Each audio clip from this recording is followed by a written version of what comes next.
Hello friends, இந்த ஒரு விஷயம் போதும். இந்த ஒரு விஷயத்தை வச்சே பார்த்தீங்கன்னா, பாஜக தமிழகத்தில் வந்து கணிசமான வாக்குகளை வாங்குவதற்கு இப்போவே வந்து காய் நகர்த்தி வராங்க அப்படின்னு வந்து சொல்லப்படுது.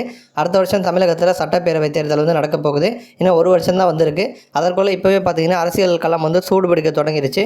முதல் ஆளாக பார்த்தீங்கன்னா ஆளும் கட்சியான திமுக வந்து தேர்தல் பணிகளை வந்து ஸ்டார்ட் பண்ணிட்டாங்க. ரெண்டாவது முறையாக வந்து திரும்ப ஆட்சியை வந்து பிடிக்கணும் அப்படிங்கிறதுல ரொம்ப தீவிரமாக வந்திருக்காங்க. இதே மாதிரி தமிழ்நாட்டினுடைய பிரதான எதிர்க்கட்சியான அதிமுகவும் இந்த முறை வந்து வாய்ப்பை வந்து மிஸ் பண்ணிடக்கூடாது.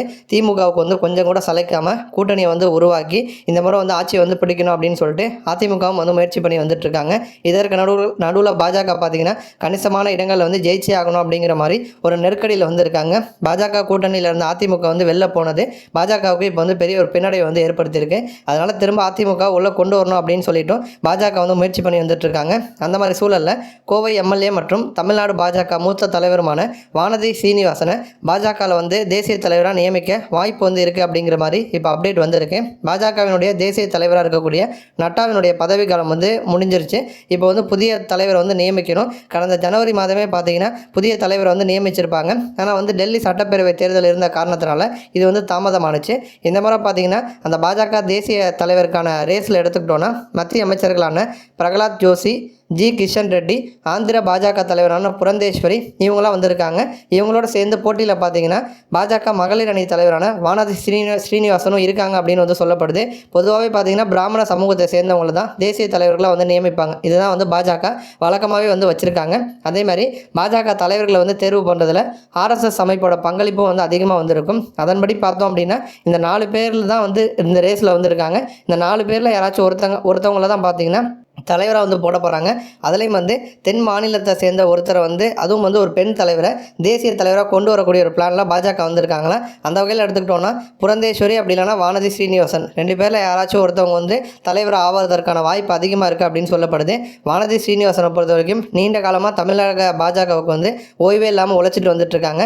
எல் முருகனுக்கு பிறகு தமிழ்நாடு பாஜக தலைவராக இவங்க தான் வருவாங்க அப்படின்னு எல்லாருமே எதிர்பார்த்தாங்க. ஆனால் அண்ணாமலை வந்து அந்த பதவி வந்து தட்டி பறிச்சிட்டாரு. நீண்ட காலமாக பெரிய ஒரு பதவி இல்லாமல் கட்சிக்காக வந்து உழைச்சி வந்துட்டு இருக்கக்கூடிய வானதி ஸ்ரீனிவாசனுக்கு வந்து பெருமை அளிக்கும் விதமாக பார்த்தீங்கன்னா தமிழ்நாட்டில் நடக்க போகிற சட்டப்பேரவை தேர்தலை மனசில் வச்சுக்கிட்டு அவரை வந்து தலைவராக்குவதற்கு பாஜக வந்து இப்போ வந்து பிளான் பண்ணியிருக்காங்க. வானதி ஸ்ரீனிவாசன் வந்து தேசிய தலைவராக நியமிக்கப்பட்டாங்க அப்படின்னா தமிழ்நாட்டு பெண்களை வந்து நாங்கள் வந்து ஒரு உயர்ந்த இடத்துல வந்து வச்சுருக்கோம் அப்படின்னு சொல்லிட்டு ஒரு பெருமையோடு பார்த்தீங்கன்னா தமிழகத்தில் வந்து பாஜகவில் வந்து பேச முடியும். அதேமாதிரி வந்து இந்த தென் இந்தியாவில் வந்து பாஜக இன்னும் அதிகமான வாக்குகள் வந்து பெற முடியும் அப்படிங்கிற மாதிரி பிளான் பண்ணிகிட்டு இருக்காங்க. அதேமாதிரி அண்ணாமலைக்கும் பார்த்தீங்கன்னா அமைச்சர் பதவி வந்து கொடுக்கறதுக்கு வந்து இப்போ வந்து பிளான் பண்ணியிருக்காங்க அப்படின்னு சொல்லப்படுது. தமிழ்நாடு பாஜக தலைவர்களாக இருந்தவங்கள உயர்ந்த இடத்துக்கு வந்து கொண்டு போகிறதுல பாஜக என்றைக்குமே தவறுனதே கிடையாது. உதாரணத்துக்கு சொல்லணும்னா தமிழ்நாடு பாஜக தலைவராக இருந்த தமிழிசை சவுந்தரராஜனை தெலுங்கானா ஆளுநராகவும் புதுச்சேரி துணை நிலை ஆளுநராகவும் வந்து நியமிச்சிருக்காங்க. எல் முருகன் இன்னைக்கு மத்திய இணை அமைச்சராக வந்திருக்காரு. அதே மாதிரி அண்ணாமலைக்கு வந்து பெரிய ஒரு கௌரவம் கொடுக்கும் விதமாக பார்த்தீங்கன்னா இந்த ஒரு முடிவு எடுத்திருக்காங்க அப்படின்னு சொல்லப்படுது. அண்ணாமலையை பொறுத்த வரைக்கும் தமிழ்நாடு பாஜக இன்னைக்கு வந்து ஒரு மூளை முடுக்கெல்லாம் வந்து போயிருக்கு அப்படின்னா அதற்கு முக்கியமான காரணம் வந்து அண்ணாமலை தான். அவர் செய்கிற விஷயங்கள் வந்து அது வந்து பாசிட்டிவாக போகுது, நெகட்டிவாக போகுது. அது எல்லாத்தையும் தாண்டி அது வந்து எல்லாருக்கிட்டையும் போயிட்டு வந்து ரீச் ஆகுது. அதே மாதிரி இதற்கு முன்னாடி இருந்த பாஜக தலைவர்கள்லாம் வந்து ஓரளவுக்கு வந்து ஒரு சாஃப்ட் கார்னராக தான் வந்து இருந்தாங்க. ஒரு ப்ரெஸ் மீட்டில் பேசுகிறதா இருக்கட்டும், அதிரடியான முடிவுகள் எடுக்கிறதா இருக்கட்டும், இதிலெல்லாம் வந்து ஒரு சாஃப்டான போக்கை தான் வந்து கடைபிடிச்சாங்க. ஆனால் அண்ணாமலை வந்து அதிரடியான போக்கை தான் இப்போ வந்து கடைபிடிச்சிட்டு இருக்காரு. உடனே வந்து ரிப்ளை கொடுக்கறது, திமுக வந்து பயங்கரமாக அட்டாக் பண்ணுறது, இந்த மாதிரி விஷயங்களை தொடர்ந்து வந்து அண்ணாமலை வந்து செஞ்சுட்டு இருக்காரு. ஸோ அதனால் பார்த்தீங்க அப்படின்னா அண்ணாமலைக்கு வந்து மத்திய அமைச்சரவையில் வந்து பொறுப்பு கொடுக்க போகிறாங்க அப்படின்னு வந்து சொல்லப்படுது. நன்றி.